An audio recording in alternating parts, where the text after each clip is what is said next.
अब एक और बताता हूं।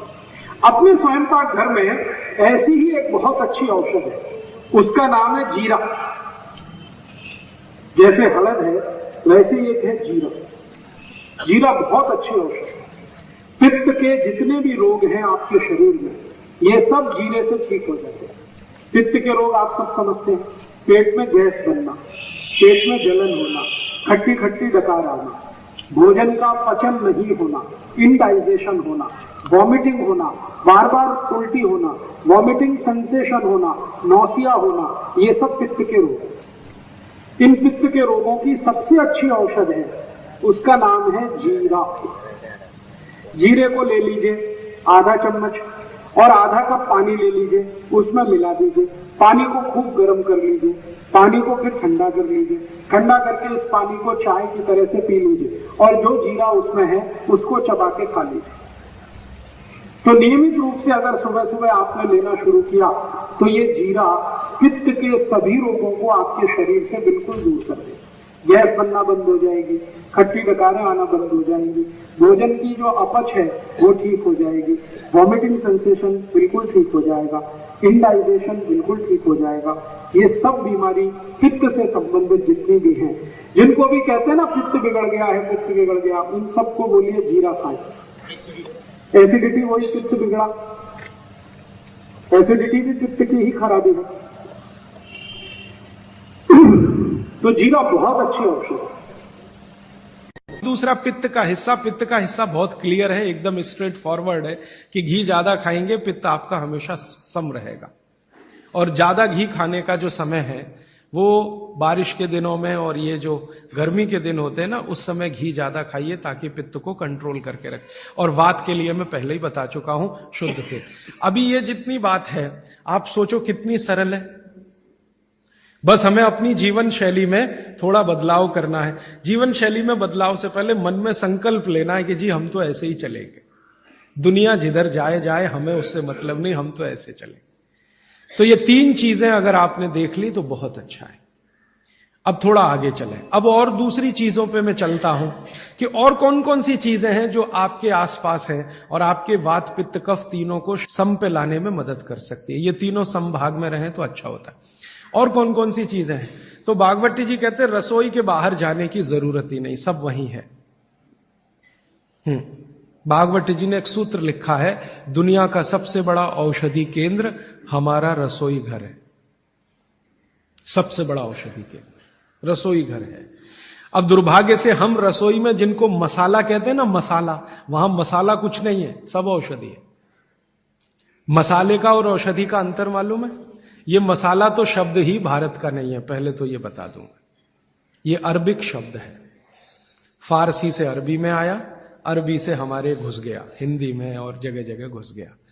ये विदेशी आए तो ये शब्द भी आया। हिंदुस्तान में 17वीं 18वीं शताब्दी का साहित्य जब मैं पढ़ता हूं तो जब तक मुगलों का राज्य रहा तब तक मसाले शब्द का बहुत उपयोग है। मुगलों के राज्य के पहले एक भी जगह किसी भी शास्त्र में मसाला नहीं है। चरक संहिता पढ़ी मैंने, कहीं भी मसाला नहीं है उसमें। सुश्रुत में कहीं मसाला नहीं है, बागवट की कहीं मसाला नहीं है। पुराने जितने लेखक हुए हैं ना 10वीं शताब्दी के पहले के, कहीं भी किसी ने मसाले शब्द का इस्तेमाल ही नहीं किया। हर जगह है तो औषधि है, औषधि औषधि, जीरा औषधि, धनिया औषधि, ये औषधि के रूप में है। तो इनकी जो प्रॉपर्टीज हैं रसोई घर की औषधियों की, ये सब आपके चिकित्सा के लिए है। अब मुझे समझ में आता है कि हमारे पुराने जमाने की माताएं बहनें, जो हमारी दादी हैं, नानी हैं, उन्होंने अपनी अपनी बेटियों को जो कुछ सिखाया, सब्जी बनाना तो क्या क्या डालना, जीरा चाहिए, धनिया चाहिए, हींग चाहिए, मात्रा कितनी कितनी चाहिए, वो सब बड़े वैज्ञानिक और चिकित्सक लोग रहे होंगे। क्योंकि रोज हमारे शरीर में वात पित्त कफ की स्थिति सम और असम होती रहती है। आप जानते हैं सुबह जो है ना वात ज्यादा होता है शरीर में, सुबह सुबह, दोपहर को पित्त ज्यादा होता है, शाम को कफ ज्यादा होता है। तो ये पूरे 24 घंटे में ऊपर नीचे होता रहता है।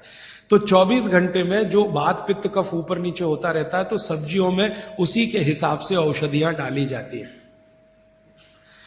जैसे दोपहर की सब्जी बने दोपहर की, तो मेरी दादी को मैंने देखा था कि दोपहर की सब्जी बनाएगी तो अजवाइन जरूर डालेगी उसमें, और वही सब्जी रात को बनाती थी तो अजवाइन नहीं डालती थी।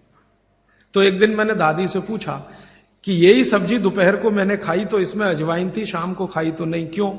तो उसने उत्तर तो नहीं दिया। तो उसने कहा मेरी मां ने ऐसा सिखाया। बस बात खत्म हो गई।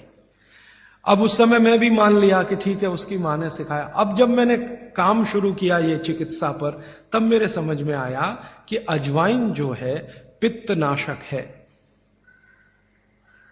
घी के बाद, देशी गाय के घी के बाद जो सबसे ज्यादा पित्तनाशक दूसरी कोई चीज है तो वो अजवाइन है।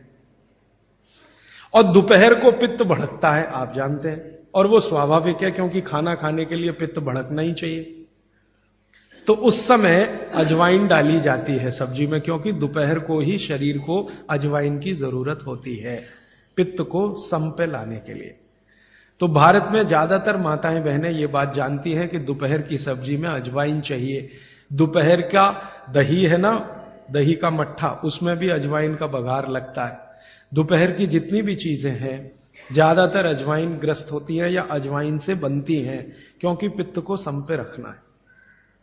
तो आप सोचो, जो लोग ये कर रहे हैं वो बिना कहे कितना बड़ा काम कर रहे हैं। हमने उसका वैल्यूएशन नहीं किया, ये हमारी मूर्खता।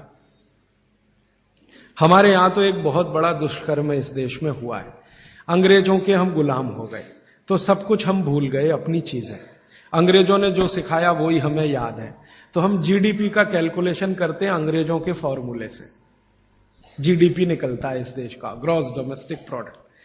तो मैंने बहुत बार इस देश के अर्थशास्त्रियों से पूछा कि जीडीपी में आप विचित्र विचित्र कैलकुलेशन करते हैं। जैसे भारत की पुलिस है, उस पर जो खर्चा हो रहा है वो जीडीपी का हिस्सा है। अगर चोरियां बढ़ी, डकैतियां बढ़ी तो पुलिस का खर्च बढ़ेगा तो जीडीपी बढ़ेगा। और प्रधानमंत्री छाती ठोक के कहेगा मेरे जमाने में जीडीपी 10% से ऊपर बढ़ गया। सो व्हाट, पुलिस का खर्च बढ़ गया, माने चोरियां बढ़ गई, डकैतियां बढ़ गई, अत्याचार बढ़ गए, अनाचार बढ़ गए, तो जीडीपी बढ़ गया, तो क्या बड़ी बात है। तो हमारे जो जीडीपी के कैलकुलेशन है बड़े विचित्र हैं। इसमें चोरी हो, डकैती हो, लूट मारी हो तो जीडीपी बढ़ेगा। लेकिन माताएं बहनें घर में जो करती रहती हैं वो जीडीपी में है ही नहीं, कैलकुलेशन ही नहीं है उसका। भारत सरकार कोई कैलकुलेशन नहीं करती कि किसी माँ ने 1 किलो पापड़ बना दिए तो जीडीपी बढ़ा कि नहीं। तो कहते हैं जी मालूम नहीं बढ़ा कि नहीं बढ़ा, क्योंकि कैलकुलेशन नहीं है। किसी माँ ने दाल की बड़ी बना दी, 5 किलो दाल की, तो जीडीपी बढ़ा कि नहीं बढ़ा। आपका मन क्या कहता है, बुद्धि क्या कहती है, बढ़ा कि नहीं बढ़ा। किसी ने बड़ी बना दी, किसी ने पापड़ बना दिए, किसी ने कुछ बना दिया, किसी ने गोंद के लड्डू बना दिए, किसी ने मावे का कुछ बना दिया, तो जीडीपी तो बढ़ ही रहा है। लेकिन हम कैलकुलेट नहीं कर रहे हैं उसको, क्योंकि अंग्रेजों के यहां महिलाओं का किया हुआ काम महत्व का नहीं माना जाता।